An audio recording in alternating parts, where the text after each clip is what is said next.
So we're finishing off week 7 with the story of Daniel and the idea of the apocalyptic books, as well as the prophets of the return of the exile. And we will be looking specifically at the prophet Malachi. So the time of Daniel and the idea of the apocalyptic books. Now, apocalyptic is a very heavy word, but I will explain.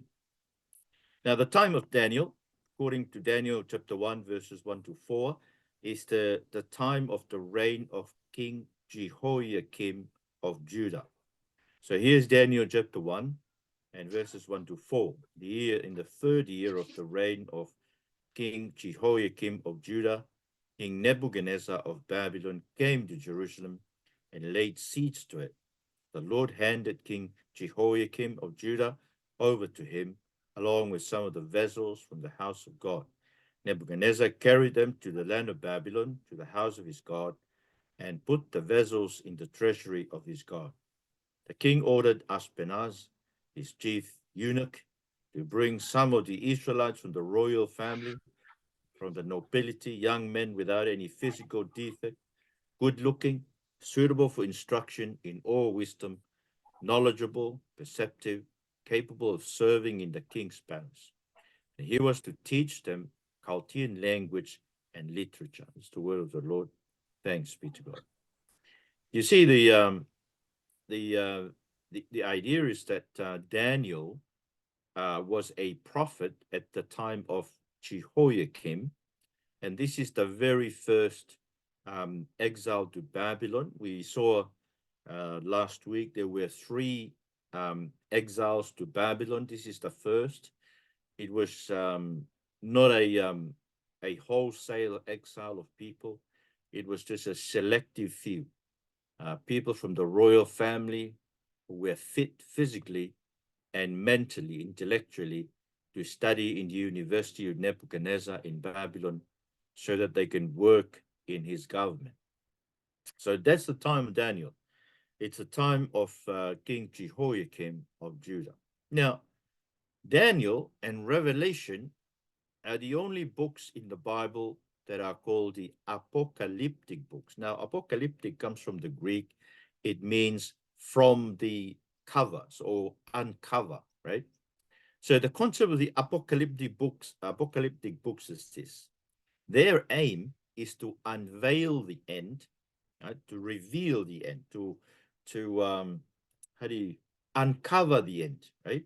Reveal it, so we can see the victory of God at the end and be encouraged to live for God in the present time. That's the idea of the book of Revelation. That's the idea of the book of Daniel. They're just to tell us this is what will happen at the end times. God will be victorious. He will destroy all our enemies, everything that appears to be inimical, everything that appears threatening to us. God will destroy those things, renew creation, and we will live with him in a new mode of existence, which is the resurrected existence. So the Bible, the apocalyptic books wants us to see the end, and therefore be encouraged to stand for God, to live for God in the present. Okay? So what are the 2 books of the Bible that are regarded as apocalyptic books? They are the books of Daniel in the Old Testament and Revelation in the New Testament. So those are the 2 books that unveils the end times to help to encourage us in the present time to continue to live for God. So what are the end time events that Daniel unveiled for us? There were 4 things, 4 main events. The first event is that the kingdom of God will triumph over all the kingdoms of the earth. I mean, you look at America, it's a very weak nation now because of the Democrats. They're very weak. I don't know how America is able to stand nowadays. I mean, it's very weak. I wouldn't trust America. I think Israel is making a big mistake in trusting themselves to the opinions of America and their leaders, because their leaders, like the Assyrians, I think Israel and the rest of the world must trust in God rather than trust. But I mean, if you look at the strong nations of the world right now, It is Russia and China, right? I mean, it's almost like nothing can be done to bring them down, right? But the Bible tells us at the end that it's the kingdom of God that will prevail over against all the kingdoms of the earth. And this is what Daniel and Nebuchadnezzar saw in the dream of Nebuchadnezzar. In a huge image that we saw last term when we look at the dream, the images, the kingdoms, the four kingdoms. So this is Daniel chapter 2, verses 44, 45. Once again, it says, in the days of those kings, that is, see, this is the fourth kingdom. Daniel's telling Nebuchadnezzar, in the days of those kings of the fourth kingdom, that is Rome, kingdom of Rome, the God of heavens will set up a kingdom that will never be destroyed. And this kingdom will not be left to another people. It will crush all these kingdoms and bring them to an end, but will itself endure forever. You saw a stone break off from the mountain without a hand touching it, and it crushed the iron, bronze, fire clay, silver, and gold. The great God has told the king what will happen in the future. The dream is certain, its interpretation is reliable. This is the word of the Lord. You see, this is why we should never change our course of actions because of the leaders that are elected to the earthly government.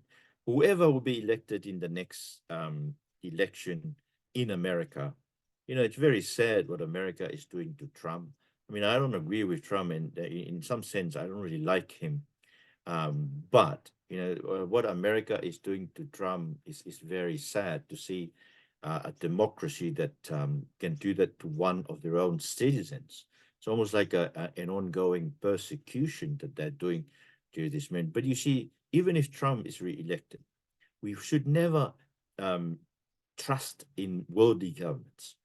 And even if they say like they will be running out of food or something, you need to grow your food, and that's I understand. This is why you guys grab a piece of land which you spend a lot of money on, haven't got anything yet from it, and you are happy to just continue. I hope you're able to see what God is telling you.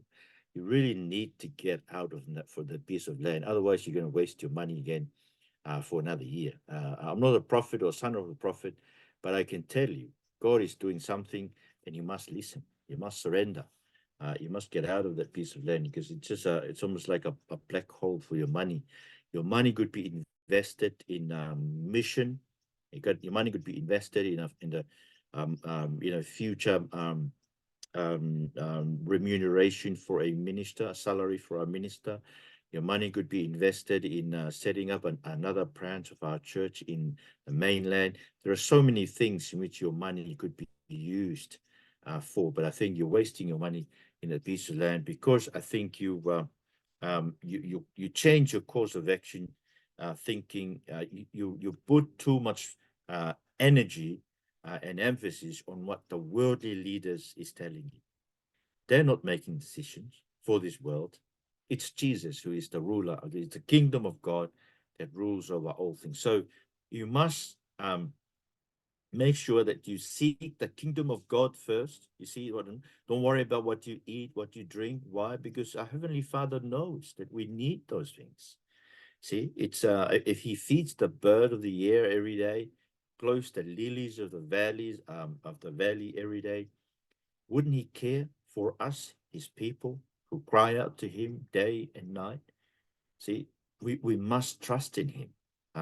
We ourselves, as people of God, really need to surrender to Him. Now, anyway, so the kingdom of God will triumph over kingdom or all the other kingdoms. Not only that, but Daniel shows us the Son of Man will ascend on the clouds to rule from the right hand of God. And that's what he saw in Daniel chapter 7, verses 13 to 14. I continued watching in the night visions, and suddenly one like a son of man was coming with the clouds of heaven. He approached the Ancient of Days and was escorted before him. He was given dominion and glory and a kingdom, so that those of every people, every nation, and language should serve him. His dominion is an everlasting dominion that will not pass away, and his kingdom is one that will not be destroyed. So you see, there is the Son of Man who is coming on the clouds up to heaven, coming to approaching the Ancient of Days, and therefore he was seated there and given dominion and glory. Every people, nation, language serve him. His dominion will never end. See this, he saw this. And that's what we saw in Acts chapter 2. The ascension of Jesus is now seated at the right hand of God and is now ruling this universe. And therefore, we need ourselves to surrender to him. His kingdom is the kingdom that will never be destroyed, the kingdom that will last forever. So we should count it a great privilege and blessing to be part of that kingdom. Not only that, but Daniel, in Daniel 12, he showed us there will be a general resurrection at the end. At that time, Michael, the great prince who stands watch over your people, will rise up. There will be a time of distress, such as never has occurred since nations came into being until that time. But at that time, all your people who are found written in the book will escape. Many who sleep in the dust of the earth will awake, some to eternal life, and some to disgrace and eternal contempt. This is the word of the Lord. Thanks be to God. So you see, there will be a general resurrection. Two kinds of people: people who will be awakened to eternal life, and those who will be awakened to disgrace and eternal condemnation. See, now we're still waiting for that, but Daniel opens that up just to help us to see that at the end there will be a distinction of God's people whose names are written in the book of life. We will be raised immortal. Death will not have the final say over our lives. But not only that, Daniel also saw that those who lead people to righteousness, they will shine like stars. So that's Daniel 12, verses 3 and 4. Those who have insight will shine like the bright expanse of the heavens, and those who lead many to righteousness like the stars forever and ever. See, this is why, we really need to focus our lives on leading others to righteousness. We must pray for the lost. We must constantly be thinking of sharing the gospel with them. Even if they don't come to our church, that's fine. Our aim in sharing the gospel with such people is for them to get to know Christ personally. But those are the events that Daniel unveiled, those 4 events. Kingdom of God will triumph at the end. The Son of Man will rule from the right hand of God. His kingdom will never end. There will be a general resurrection, and those who lead others to righteousness will shine like stars. Right? So those 4 things. Now, then there is the return of the Babylonian exile. Now, this is the time of the prophet Malachi. It's the time of the return of the Babylonian exile. It's the time of the second temple, the temple of Zerubbabel. They built it and they finished it. We're told in Ezra chapter 6, verse 15 and 16, the house was completed on the 3rd day of the month of Adar in the 6th year of the reign of King Darius. I think they started building it in the 4th year of the 2nd year of King Darius, I think. So it took them 4 years to build the house. And then the Israelites, including the priests, the Levites, and the rest of the exiles, celebrated the dedication of the house of God with joy for the dedication of God's house, and then continues on the sacrifice. But you see, they completed it. So this is the time of Malachi, Haggai, Zechariah, Malachi. But Haggai and Zechariah were involved in encouraging people to build a house. I think Malachi came a little bit later than that. The temple was completed in the year 515 BC. Now, if you were to count the exile from 586 to 515 BC, the completion of the temple, that will be the 70 years of exile, Babylonian exile that Jeremiah predicted. So Jeremiah, in Jeremiah 25, verse 11, it says, this whole land will become a desolate ruin, and these nations will serve the king of Babylon for 70 years. So it was the completion of the temple, that second temple, that they regarded as the end of the exile, because they were expecting God's throne, that left. We saw that in Ezekiel, left Jerusalem. They were expecting that the throne of God that will return to the temple, but it never returned. In fact, it never returned, and it hasn't returned, right? Because Jesus came. So that's the glory of God came in Jesus, but they didn't see that. The Jews didn't see that because they killed him. Okay, during the time of the prophet Malachi, these are the problems that they were facing. It was a time of the defiling of the name of God with the sacrifices. So uh, this is what Malachi says. God speaks through Malachi, and he says, I wish one of you would shut the temple doors so that you would no longer kindle a useless fire on my altar. I am not pleased with you, says the Lord of armies, and I will accept no offering from your hands. My name will be great among the nations from the rising of the sun to its setting. Incense and pure offerings will be presented in my name in every place, because my name will be great among the nations, says the Lord of armies. But you are profaning it. When you say the Lord's table is defiled and its product, its food is contemptible. It's the word of the Lord.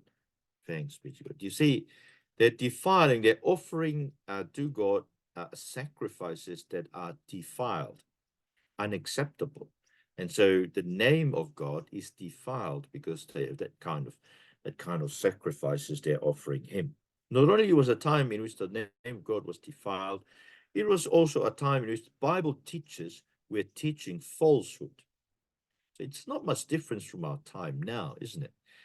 We see Bible teachers, the prosperity gospel, televangelist Kenneth Copeland, and the mob of televangelists who are going after money, the prosperity gospels. Those people are lost. Let me say, they are just as much lost as those in the Methodist Church promoting homosexuality and adultery and drunkenness. You see, we see all kinds of sins entering the church through the opening of the door to sexual immorality, right? So the priest in today's time is doing exactly the same as the priest of the days of Malachi. Listen, this is what God is saying to them. This is what God is saying. God is very angry with the priest because the Levitical priests were meant to be the teachers, the Bible teachers of Israel. The prophets were not the Bible teachers of Israel. The prophets were just the people who were conveying to the people message directly from God, revelation. So that's the same today. We have women, and women in church can still prophesy today, can still bring a word from God, a hymn, a song, something like that to encourage the people of God. But the teaching of the Bible is meant to be for the men, because the men stands in the legacy of the Levitical priests. Here is what God is saying to the Levitical priests of Malachi's time. Therefore, this decree is for you, priest. If you don't listen, if you don't take it to heart to honor my name, says the Lord of armies, I will send a curse among you, and I will curse your blessings. In fact, I have already begun to curse them because you are not taking it to heart. Look, I'm going to rebuke your descendants, and I will spread any more waste over your faces, the waste from your festival sacrifices, and you will be taken away with it. Then you will know that I sent you this decree so that my covenant with Levi may continue, says the Lord of armies. My covenant with him was one of life and peace, and I gave this to him. It called for reverence, and he revered me and stood in awe of my name. True instruction was in his mouth, and nothing wrong was found on his lips. He walked with me in peace and integrity, and turned many from iniquity. For the lips of a priest should guard knowledge, and people should desire instruction from his mouth, because he is the messenger of the Lord of armies. You, on the other hand, have turned from the way. You have caused many to stumble by your instruction. You have violated the covenant of Levi, says the Lord of armies. So I, in turn, have made you despised and humiliated before all the people, because you're not keeping my ways, but are showing partiality in your instruction. This is the word of the Lord. Thanks be to God. So you see, because they've turned, they're not giving knowledge, not instructing people in Bible, the Lord is cursing their blessings. So, they may come and bless little babies, little boys, but it will be a curse, right? Because so do not let any of those Methodist ministers to come and bless anything, okay? Now, the time when people, in the time of Malachi, not only it was defiling, time of defiling the name of God with the sacrifices that was unclean.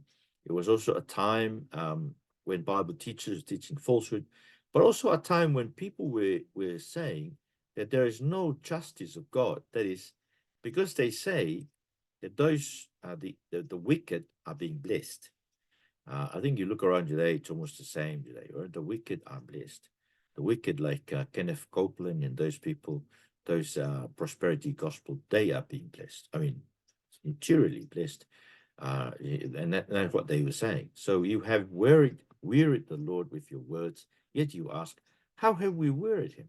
When you say, everyone who does what is evil is good in the Lord's sight, and he's delighted with them. Or else, where is the God of justice? It's the word of the Lord. Thanks be to God. You see, they didn't believe that the God of justice, was there anymore to distinguish between the wicked and the righteous. And they were saying that the wicked are now being blessed. And so what is the Lord's response to all that? The Lord says then that his messenger, the Lord, will come suddenly to his temple. That's what Malachi chapter 3, verse 1 to 4 says. See, I'm going to send my messenger. You will clear the way before me. Then the Lord you seek will suddenly come to his temple. The messenger of the covenant you delight in. See, he's coming, says the Lord of armies. But who can stand and endure the day of his coming? And who will be able to stand when he appears? It's the word of the Lord. Thanks be to God. So you see, the Lord will come. The Lord's response to all these things that they're doing, defiling of the sacrifices, Bible teachers teaching falsehood, people saying that there's no more justice of God seen in the world.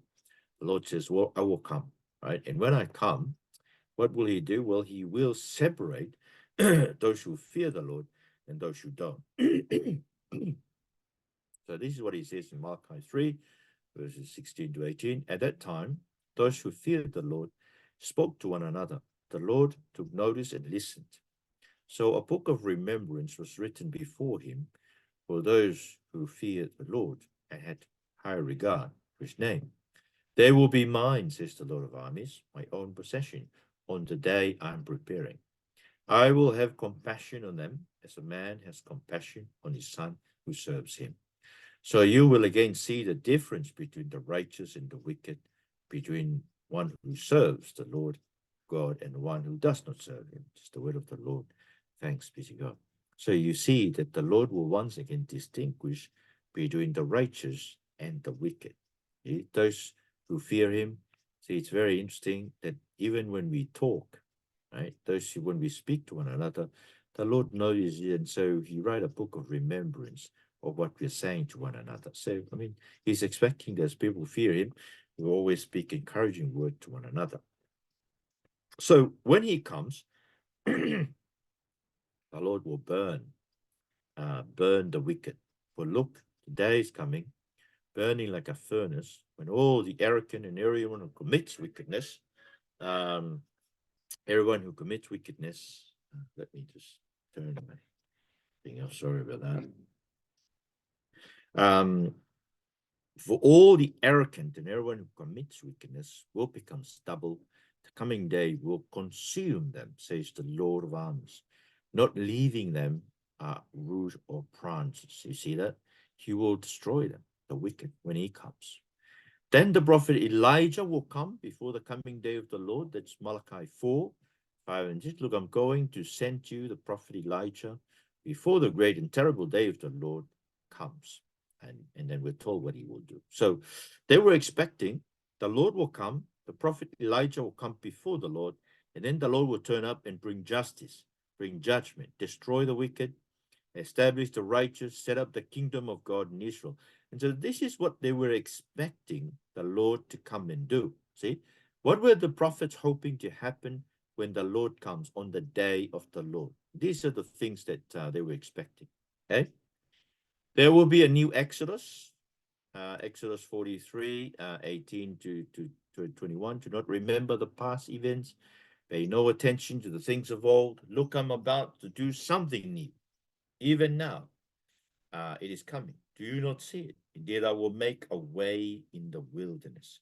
It's the word of the Lord. Thanks be to God. Do you remember last time when he made a way in the wilderness from Egypt to the promised land? So he's going to make another way in the wilderness to take his people back to their promised land. There will be a new people of God. That's what we're told. I will sprinkle clean water on you, and you will be clean. I will cleanse you from all your impurities and all your idols. I will give you a new heart and put a new spirit within you. I will remove your heart of stone, give you a heart of flesh. See, he will make a new people. He will give them a new birth. This is what Jesus meant when he spoke with Nicodemus in John chapter 3 about being born again. And he's thinking of Ezekiel 36. The new people of God are people who are being born again. They're sprinkled with water on the outside because they're being baptized with water, and their hearts are renewed, restored. You know, the heart, the rocky, stony heart is removed, and a heart that is sensitive to the word of God. And then at the end, there will be people who will be obeying the Lord. Not only that, but the Lord's Spirit, he will pour out his Spirit upon his people. Okay, I think we know this. This is what happened on the day of Pentecost. There will be a new covenant as well. Remember Jeremiah 31. Look, days are coming when I will make a new covenant with the house of Israel and with the house of Judah. So this time the word of the Lord will not be written on stone. It will be written into our hearts through his Holy Spirit. There will be a new heaven and a new earth. See, they expected that when the Lord comes after Elijah, this is why John the Baptist was so discouraged when, and sent two disciples to inquire of Jesus, because they were expecting this. They were expecting the Lord to come and to bring the new creation immediately. For our great new heavens and the new earth, the past events will not be remembered or come to mind. So there will be a new heaven and new earth when the Lord comes. There will also be a new glorious temple. Haggai chapter 2, verse 7 to 9, I will shake all the nations so that the treasures of all the nations will come, and I will fill this house with glory, says the Lord of armies. The silver and gold belong to me. This is the declaration of the Lord of armies. The final glory of this house will be greater than the first, says the Lord of armies. I will provide peace in this place. This is the declaration of the Lord of armies. This is the word of the Lord. Thanks be to God. You see, the temple is a place where people will find peace and they will see the glory of God in it. See, this is why in John chapter 1, verse 14, the word became flesh and we saw his glory. See, that's the house, that's the temple that Haggai is talking about. It's the Son of God who came. Not only there will be a new temple, there will also be a new king. Jeremiah 23, verses 5 and 6. Look, the days are coming, and this is the Lord's declaration, when I will raise up a righteous branch for David.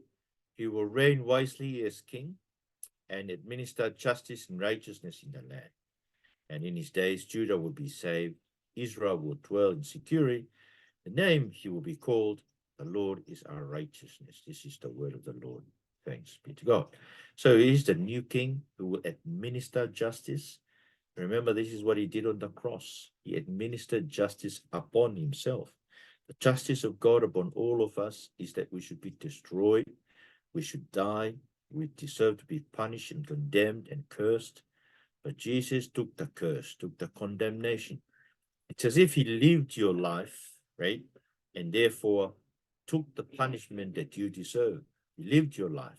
And he on the cross, he gives you his life, right? He gives you his righteous life so that you live his righteous life, as one who's been made righteous with God through his death. Okay? But that's a new king. There will also be a resurrection from the dead. Hosea 13:14. So these are the expectations of the prophets when the Lord comes. See, Malachi says the Lord will come. Elijah will come before the Lord, but the Lord will come on the day of the Lord. And also, see, part of what he will come to do is to rescue his people. I will ransom them from the power of Sheol.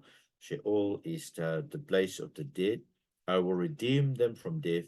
Death, where are your barbs? Sheol, where is your sting? Compassion is hidden from my eyes. So he will raise people from the dead. And that's what he did in Jesus. And then lastly, there'll be a new kingdom, right? Ezekiel 37, verses 21, 22. This is what the Lord God says. I'm going to take the Israelites out of the nations where they have gone. I will gather them from all around and bring them into their own land. I will make them one nation in the land, on the mountains of Israel, and one king will rule over all of them. There will no longer be two nations. Will no longer be divided into two kingdoms. See, there will be no more Israel and Judah, no more Samaria and Jerusalem. There will just be a one kingdom, the kingdom of God. So that's why Jesus came and he announced the kingdom of God. Lord, we thank you so much for a study of the book of the prophets. Thank you that we're able to see the grand vision that you gave the prophets. And that's why the words are written, especially the latter prophets, Isaiah to Malachi, because they look forward to our time, the time that we're living in, when the Holy Spirit has been poured out upon us. The Son is now ascended, seated at your right hand, Lord, and he will rule forever. And we have joined that kingdom. And I pray, Lord Jesus, that you help us to be content with living in that kingdom, knowing that you rule the universe over evil and good. There is nothing bad that could happen to us. Even the bad things that happen to us, the sicknesses, the incurable diseases, dialysis, cancer, all those things, Lord. Even those things, your plan is that for our own good through these things. So I pray that you help us, Lord Jesus, to entrust ourselves to you and to endure with joy, the joy of the Holy Spirit, the great suffering that we have because we ourselves are experiencing the restoration that they look at, the prophets looked at, because it happened to us in Jesus Christ. So we want to thank you for that. We want to pray that we'll continue to pray, to grow in it, and to enjoy the hope of the coming new creation, the new heaven and the new earth, and the resurrection of the dead, in which we'll be raised glorious to live with you in the new creation. So thank you so much for this time together in Jesus' name. Amen. Now, hang on. I want to turn this video thing off.